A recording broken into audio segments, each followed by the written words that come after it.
जय परमेश्वर परमात्मानम। Page number, किताब जगत हित कारणी, पेज नंबर 41। जब ऐसे ऐसे फेल दुनिया में नहीं होंगे, देखते पाप को जो भूत प्रेत और देवता वगैरह के नाम से जीव मारते हैं उसको तो हर कोई चुरा देगा, परंतु इनका गुप्ती पाप छूटना चाहिए। जब दुनिया से फैल छूटेंगे, जब तक गुप्ती पाप नहीं छूटेगा तब तक संसार को भूत प्रेत का बहाना करके जादू से बीमार करते रहेंगे और संसार भूल करके डर की वजह से देवताओं और भूतों और प्रेतों के नाम से अनबोलों को मारते रहेंगे। और भाई मेरे हो, गुप्ती पाप वो हैं कि जहाँ इन महाजना ने 84 लाख कुंडिया राग और लोह की बनाई और तुम सब संसार कहते हो कि वहाँ पर स्वर्ग और नरक है और नागी डालते हैं, सो वहाँ पर तमाम पाप बंदियों के कुल के हाथों से होता है। सो वो तो ऐसा पाप है कि जैसा रावण ने दरिया और पार लोक पाप चलाया था, उसी तरह से इन महाजना ने गुप्ती पाप चलाए हैं। सो वो तो महाजनान की जात को ही मालूम है और वहाँ पर इनकी जात के सेठ महाजन ही जाते हैं और उसी गुप्ती पाप से देवताओं और भूतों और प्रेतों का दुनिया में पैल चलाए और उसी पैल से देवताओं और भूतों और वो प्रेतों का बहाना कर करके किरड़ों जीव माराते। उसका सारा मतलब यह है कि ना तो भूत है ना कोई प्रेत है, ये तो फकत इन महाजन का राक्षसी पाप है और राक्षसी पाप से नींद के अंदर और जागते में सपने करा देते और कुछ का कुछ सुझाते हैं। सो ये सपने राक्षसी पाप से होते और इसी तरह से रात दिन में जागते सपने करा देते हैं। सो जिस तरह से कि रावण राक्षस विद्या के पाप से कई किस्म के सपने सुझाता था, उसी तरह से अब ये बनिए भी कई किस्म के सपने सुझा देते हैं कि जो मरे हुए मुर्दे सपने में नजर आते हैं। सो भाई मेरे हो, मरे हुए तो नहीं आती, तो राक्षसी पाप से ऐसा सुझा देते हैं कि जिस तरह से बाजीगर लोग ठीकरी का रुपया पैसा करके दिखा देते हैं, ऐसे ये बनिए भी राक्षस पाप से भूत प्रेत वगैरह सुझा देते हैं। परंतु भूत प्रेत वगैरह जो सुझाते हैं वो सब जाड़ है और कुछ भी नहीं है, क्योंकि पाप को ताकत है कि जो चाहे सो ही कर सकता है और ऐसा बुरा गुप्ती पाप कराते हैं कि जिसके नाम का गुप्ती पाप करावे तो उसी का बुरा हो जाए और सब विलायतों के नाम का पाप करावे तो सब विलायतों का बुरा हो जाए। सो पाप जो संसार के नाम का कराते हैं सो पाप तो लग जाता है, मगर करने वाले बेईमान काफिर है, क्योंकि बेचारों अनबलों को कल्पाते हैं और दुनिया में जादू जो करते हैं और इंद्रजाल जो कहते हैं और राक्षसी विद्या और काफिर विद्या कहते हैं। सो पाप तो एकाएक है। Page number 42। परंतु दुनिया के नार समझने के वास्ते नाम अलग अलग लिख दिए हैं। सो ये चतुराई दुनिया के नार समझने के वास्ते की है, मगर दुनिया ये ख्याल नहीं करती है कि पहले रावण ना कुछ कंस कान वगैरह ने राक्षस विद्या का पाप चलाया था, जब वो भी इन बंदियों की तरह से कुछ का कुछ सुझाते थे। सो ये बात दुनिया में प्रकट है कि बातें राक्षस विद्या से सुझाते थे, परंतु लेकिन ये बनिए तो रावण वगैरह से भी ज़्यादा कुछ का कुछ सुझाते। सो इस बात का ख्याल किसी को भी नहीं होने देते। पेशतर मैं भी संसार की तरह से भूला हुआ था, क्योंकि मुझको राक्षसी पाप से अब तक जब तक कि इन बनियों ने दुखी नहीं किया था, जब तक मेरे को कुछ खबर नहीं थी। और अब तो जो कुछ मेरे ऊपर हो चुकी हैं वो बीती हुई लिखता। मुझको तो इन सौदागर ने तरह तरह की जाल चीज़ें दिखलाई, इससे मैं बार बार लिख कर तुम भूले शख्सों को खबरदार करता हूँ, क्योंकि इन बनियों ने फकत दुनिया के नाम का पाप की चलाया है और पाप से बुरा करते हैं। सो मुझको इनका पाप मालूम हो गया, जिससे मैं आप लोगों को वाकिफ करता हूँ और लिखता हूँ और तुम सब संसार अपनी अपनी आंखों से देख लो कि कैसा जुल्म चलाए। सो जिन जिन जड़ों में ऐसा पाप चलाए हैं सो सब संसार दरियापत करके देख लो कि इन बनियों ने बुढ़ी आदमियों और औरतों पर कैसा जुल्म किया है कि उन्हों को डाकन बनाए हैं। जिसका हाल तुम संसार के लोगों जरा दिल लगाकर सुनो कि जो छोटा गाँव है उसमें 150 डाकनियाँ बनाई हैं और जो कि उससे बड़ा शहर है वहाँ पर बहुत सी डाकनियाँ बनाई हैं, परंतु जो कि बुढ़े मर्द औरत हैं तो वो तीर समान है। सो वेद और पुराणों में भी लिखा है और दुनिया में भी जानते हैं कि जो बुजुर्ग होता है वो तीर्थ के मानिन है, मगर इनके सिर्फ बदनामी दे दी है। परंतु ये बनिए ऐसे हैं कि तीर्थ स्वरूपी आदमियों को संसार के हाथों से मरवा देते हैं और तरह तरह की बीमारियां भी राक्षस विद्या के पाप से करते हैं और संसार के दिल में डाकी डाकने को सुझाते और जो कि डाकी डाकनियाँ बनाई हैं उनके दिल में भी ऐसा सुझा देते हैं, जिससे वो भी ऐसा कहने को लग जाते कि हम डाकन डाकी है। सो इस वजह से ऐसी ऐसी बातें कहने को लग जाते हैं कि उनकी अक्ल इन बनियों ने अपने राक्षसी पाप से ऐसी खराब कर दी है। मगर ये बात काबिल ख्याल करने के हैं कि एक शख्स बहुत फासले पर या कुछ नज़दीक बैठा है तो उसका दिल वो किस तरह खा सकता है। जय परमेश्वर। परमात्मानंदम किताब जगत कांडनी पेज नंबर 43। क्योंकि जब खाना सामने रखा हुआ है तो बगैर हाथ उठाए के ही किस तरह से खा सकता है, परंतु खाना तो उसी हालत में खाया जाएगा कि जब हाथ उठाकर मुंह में लुकमा देगा, मगर दिल के चलाने से खाना नहीं खा सकता है। सो ये बनिए तो पाप करना समझते हैं कि जो गरीब आदमियों को दुख करेंगे तो आप उसमें लड़कर खुद ही मर जाएंगे। सो इन बनियों ने ऐसा राक्षसी पाप चलाए हैं, सो पाप रिज्जक होने की बात चलाए कि इस राक्षसी पाप से कुल संसार का धन अपने काबू में कर लेंगे, इस ख्याल से इंद्रजाल का पाप चलाए। सो इन बनियों ने धन कुल जान का काबू में कर लिए हैं। सो संसार के लोगों को ये बनी अपने राक्षसी पाप से बीमार कर देते हैं और फिर उनके मुंह से ये कहलाते हैं कि मुझको डाकन लगी। सो जबकि उस बीमारी से मर जावे तो फिर कहने को लगते कि डाकने ने खा लिया। और अब तो जिस दिन से अंग्रेज हिंदुस्तान में आए हैं, जब से डाकने के बहाने से जरा कम मारते और डाकने का जलाना मारना भी थोड़ा बंद किया, मगर डाकने के बहाने से नहीं मारे तो और इस संसार के नाम का जादू से तरह तरह के पाप करा के और बीमार कर करके कच्ची में मारते और किसी किसी को चोरी चाने जादू से बीमार करके अभी डाकने को सुझाते। तो अब अंग्रेज से डरते हुए गरीब आदमी चोरी चाने अभी डाकने की बातें करते हैं और चोरी चाने इस वास्ते करते हैं कि हमारा जाल मालूम हो जाएगा और अंग्रेज हमारा जाल समझ जाएंगे तो हमारा जाल चुरा देंगे, जिससे डाकने का जलाना मारना भी अब बंद किया। रावण ने दुनिया के पीछे कई ग्रह लगाए थे, जिससे कई गरीबों को संसार के हाथों से संसार में बुरा होने के वास्ते दुख दिलाता था। उसी तरह से ये महाजन भी बेचारे गरीब बुढ़े आदमियों को और बुढ़ी औरतों को संसार में बुरा होने के वास्ते डाकन डाकी बनाकर मराते।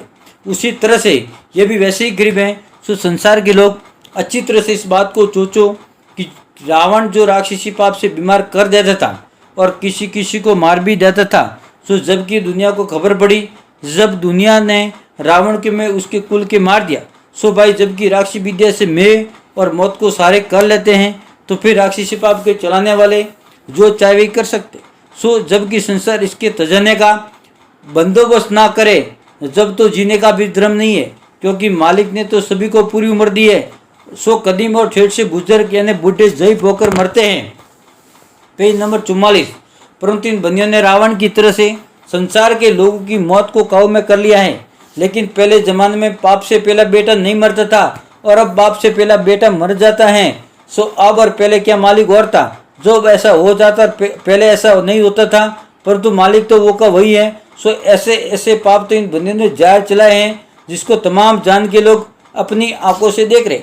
और अगले ज़माने के लोग तो ऐसे सती हुए हैं कि सिवाय नेकी की दूसरी बात ही नहीं जानते थे, जिनकी तारीफें यह हैं कि वो जन्म से ही मालिक की भक्ति करते थे, जिससे वो सख्त देवता स्वरूपी कहलाए हैं। परंतु इस जमाने के लोग उन देवता स्वरूपियों के नाम से उनकी समाजियों पर बकरा पाड़ा वगैरह चढ़ाते। ऐसे ऐसे पाप से अगले अगले लोगों का नाम भी डुबोते। सो ये पाप नहीं करना चाहिए। अगरचे उनों की समाजियों को मानो तो धर्म है, सो धर्म पुण्य करो, या उनके नाम से मीठे भोजन करके खिलाओ या अपने बाल बच्चों को खिलाओ।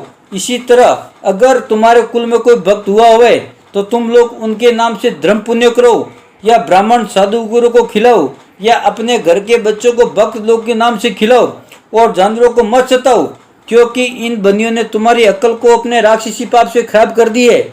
इसे तुम लोग पाप करते हो कि जो भक्तों के नाम से जानवरों को मारते हो, जिससे दुनिया की अक्ल दिन रात खराब होती जाती है। मगर इन बनियों ने तो अपना मतलब समझकर ये राक्षसी पाप चलाए हैं, इससे ही संसार के लोगों की अक्ल भ्रष्ट कर दी है, जिससे तुम लोगों को पाप करना ही धर्म सूझता है। अगर कोई शख्स जानवर के मारने से मना करे तो मरने वो मारने को तैयार हो जाते। जो नेकी के बात बताए तो उसको नहीं करते कि जिससे भला होवे और परमेश्वर भी खुश होवे। सो ऐसे ऐसे काम करने को तो जीव नहीं चाहता है, और पाप की बातों के लिए जीव चाहता है। जिसकी वजह यह है कि बनियों ने अपने राक्षसी पाप से सुबह की अक्ल खराब कर दी, जिससे नेकी और बदी को नहीं समझते, और इसी पाप की वजह से गरीब अमीर बेऔलाद रह जाते हैं। सो जो बेऔलाद रह जाते वो राक्षस विद्या के पाप से बेऔलाद रह जाते हैं, क्योंकि मालिक ने तो सबों को औलाद दी है, क्योंकि सत्युग में कोई बेऔलाद नहीं रहता था और सबके औलाद होती थी। और अब जो बेऔलाद रह जाते हैं और उनकी औलाद नहीं होती हैं, सो ये बनियों का राक्षसी पाप है। जय परमेश्वर परमात्मानंद, किताब जगत हित कारणी, पेज नंबर 45। सो ये बनियों का राक्षसी पाप है कि जिस मर्द औरत के नाम का पाप कराते हैं और जिसके बच्चा नहीं होता है, और किसी किसी को ऐसा भी सुझाते हैं कि भैरव के नाम का या देवी का नाम का बकरा और भैंसा वगैरह चढ़ाओगे जब तुम्हारा बेटा होगा। सो जबकि उनके नाम का बकरा या भैंसा वगैरह मार देवे तो फिर उनके बेटा हो जाता है। सो जब बनी उनके नाम का पाप करना छोड़ देते हैं, जब बेटा हो जाता है, और जो पाप करना नहीं छोड़े तो नहीं होता है। अगर से हो जावे जब तो संसार के लोग ऐसा कहने को लग जाते हैं कि हमने देवी वगैरह के नाम का बकरा वगैरह चढ़ाया था, सो देवी वगैरह ने बेटा दिया है। और जो बकरा चढ़ाने से भी नहीं हुए तो ये कहने को लग जाते हैं कि परमेश्वर ने मेरी किस्मत में औलाद नहीं दी है, इससे नहीं होती है। सो संसार की भूल है, क्योंकि परमेश्वर ने तो सबको औलाद दी है, मगर बनियों के राक्षसी पाप से नहीं होती है। और जिसके नाम का पाप नहीं कराते हैं उसकी औलाद हो जाती है। परंतु संसार के लोगों की अक्ल तो ऐसी फेर दी है कि जो समझाने से भी नहीं समझते, क्योंकि पाप करने से तो औलाद मर जाती है। सो तुम पाप करते हो और पाप को धर्म समझते हो।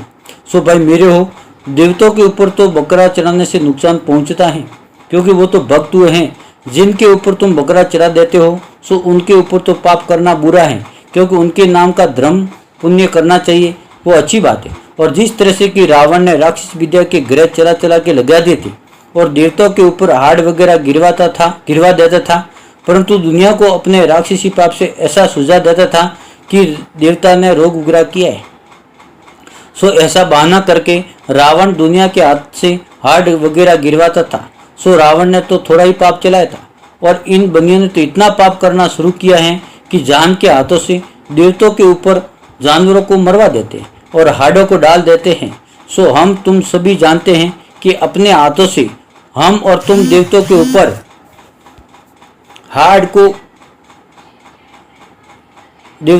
हाड़ और खून डाल देते हैं। सो इस तरह के पाप तो जाहिरा संसार के हाथों से करवाते हैं, और गुप्ती पाप ये बनिए दरियाओं के ऊपर कराते हैं। और उसी गुप्ती पाप से दुनिया की बुद्धि भ्रष्ट हुई है, जिससे लोग देवता के ऊपर जीव मार मार कर हाथ डालते हैं। और उसी पाप से देवताओं के बहानों से भूतों को नचाते हैं और सुझाते हैं देवताओं का। और उसी पाप से दुनिया में विघ्न तरह तरह के चले, जिसकी गिनती भी नहीं हो सकती है। जब तक संसार में से ये विघ्न दूर नहीं होंगे और वो गुप्ती पाप जहाँ पर होता है वहाँ पर शिवा बनियों के और कोई भी नहीं जा सकता है। Page number 46। इससे इनका जाल मालूम नहीं हो सकता है। सो संसार के लोग एक दिल होकर इनके राक्षसी पाप को चढ़ाओ, जब संसार का भला होगा और सब संसार की औलाद उभरेगी। क्योंकि पहले जमाने में चांदी सोने का ठाट और पाट था, और अब नहीं है। सो वो पैसा कहाँ गया, क्योंकि जमीन तो वो की वही है। क्योंकि पैसा ना तो गलाया जाता है और ना खाया जाता है, वो तो सिर्फ खर्च करने काम में लिया जाता है। सो तुम सभी जानते हो कि पहले जमाने में धन बहुत था और सोने चांदी की खाने थी। सो इन सौदागर महाजना ने राक्षसी पाप से खानों को गुम कर दिए, और ये जो खाने जो है वो जमीन माता की शरीर की चर्बी है।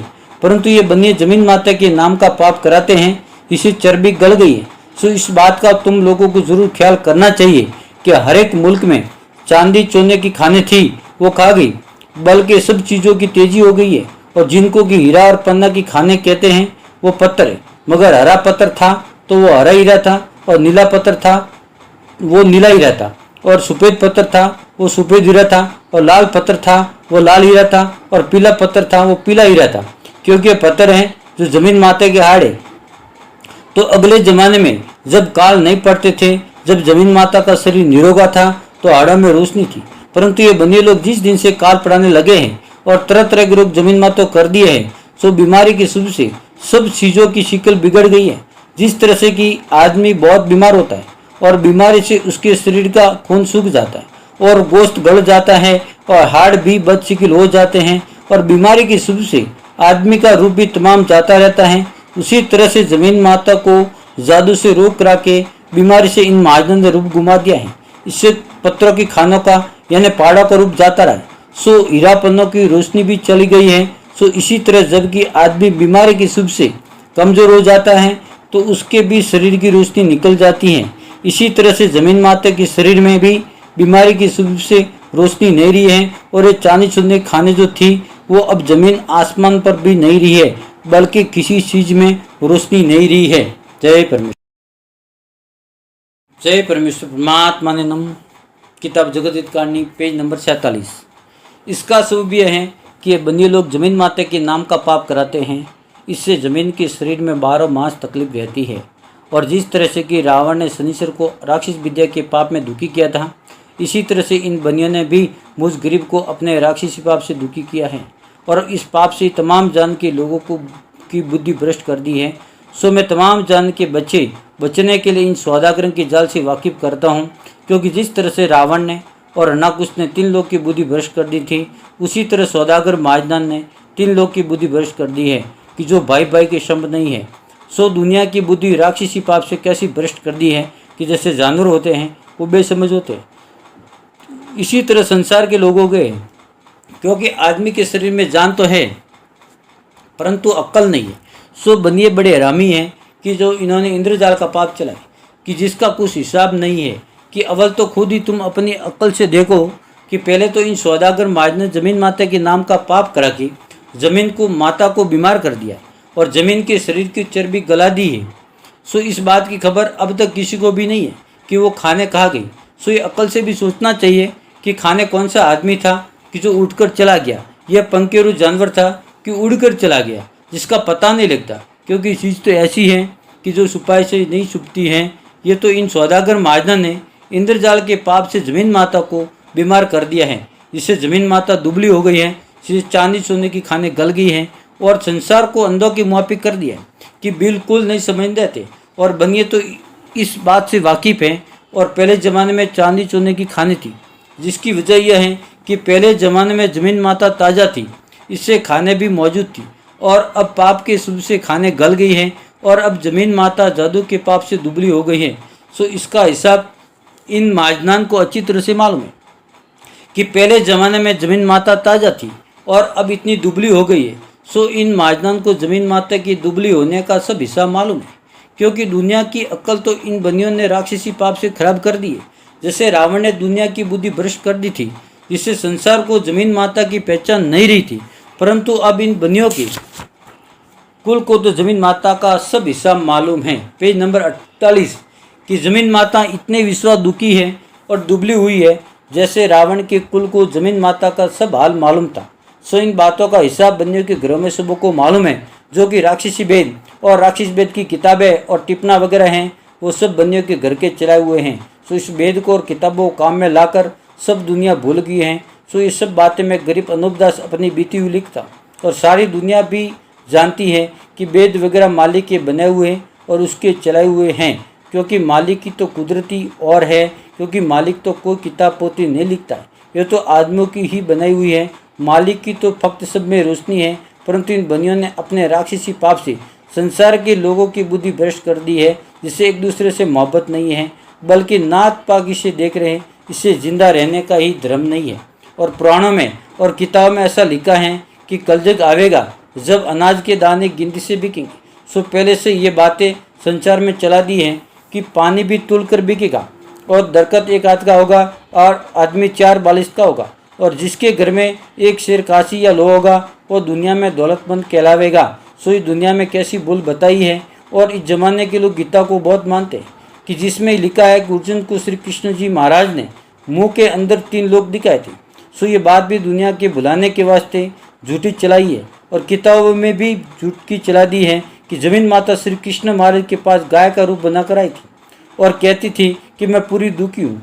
सो भाई देखो भाइयों, ख्याल करने की बात है कि सूरत किसी की भी नहीं बदलती थी, क्योंकि जो जानवर है वो जानवर रहता है, जो आदमी है वो आदमी रहता है, क्योंकि जस्सी का शरीर मालिक ने जैसा जैसा बनाया है वैसे ही रहता है। जीवे या मरे सूरत किसी की नहीं बदलती है। फिर जमीन माता ने गाय का स्वरूप किस तरह से किया होगा? सिर्फ ये तो दुनिया के भुलाने के वास्ते झूठी बात चलाई है, क्योंकि कृष्ण जी महाराज अपनी तरह से जमीन के पेट में एक किस्म का जीव होकर गुजरा है कि जिस तरह से अब हम और तुम जमीन के पेट में कीड़े बचते हैं, परंतु उन्होंने भक्ति की है और दुनिया के साथ नेकी की है, जिससे देवता स्वरूपी कहलाए हैं। जय परमेश्वर। जय परमेश्वर। परमात्मा नम। किताब जगत कारणी पेज नंबर 49। और पहले ज़माने में गौतम ऋषि हुआ थी, सो वो परमेश्वर के भगत थे। और दुनिया ये कहती है कि जिस वक्त मुर्गा आवाज़ देता था उस वक्त गौतम ऋषि जी गंगा पर स्नान के वास्ते जाते थे। और गौतम ऋषि की औरत एलिया बहुत खूबसूरत थी। सो इंद्र महाराज एलिया के साथ आराम करने का ख्याल रखते थे। जब एक रोज़ गौतम ऋषि जी मुर्गे की आवाज़ सुनकर गंगा पर स्नान के वास्ते गए, परंतु उस दिन इंद्र महाराज ने मुर्गों को यह कह दिया था कि आज तो आधी रात को बोलना। तो जब मुर्गा आधी रात को बोला तो गौतम ऋषि जी गंगा पर स्नान के वास्ते चले गए। और उनके जाने के बाद इंद्र महाराज उनकी औरत एलिया से आराम करने को आए और चंद्रमा को पैरे पर खड़ा किया था। जब गौतम ऋषि जी गंगा पर पहुँचे तो गंगा ने गौतम ऋषि से कहा कि तुम इसी वक्त अपने घर को वापस चले जाओ, क्योंकि तुम्हारे घर में कोई चढ़े।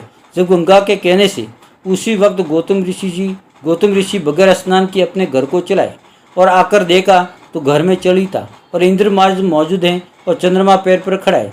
जब कहते हैं कि गौतम ऋषि ने बहुत गुस्सा किया और चंद्रमा को श्राप दिया और अपनी धोती के फटकार से चाटे दिए कि उन चाटों से चंद्रमा में काले दाग पड़ गए। और अपनी औरत एलिया को श्राप दिया कि तू पत्थर की होकर गंगा पर जा पड़ना। सो संसार में कहते हैं कि वो औरत श्राप देती पत्थर की होके गंगा की तीर ऊपर जा पड़ी। बहुत दिनों तक वही पड़ी रही। और जिस वक्त रामचंद्र जी महाराज जनक राजा के जग में आए तो उन्होंने उसी पत्थर के ऊपर, जो पत्थर की एलिया हो गई थी, अपनी जोड़ी जूते की झाड़ी, तो वो फिर अपनी असली सूरत पर औरत बन गई।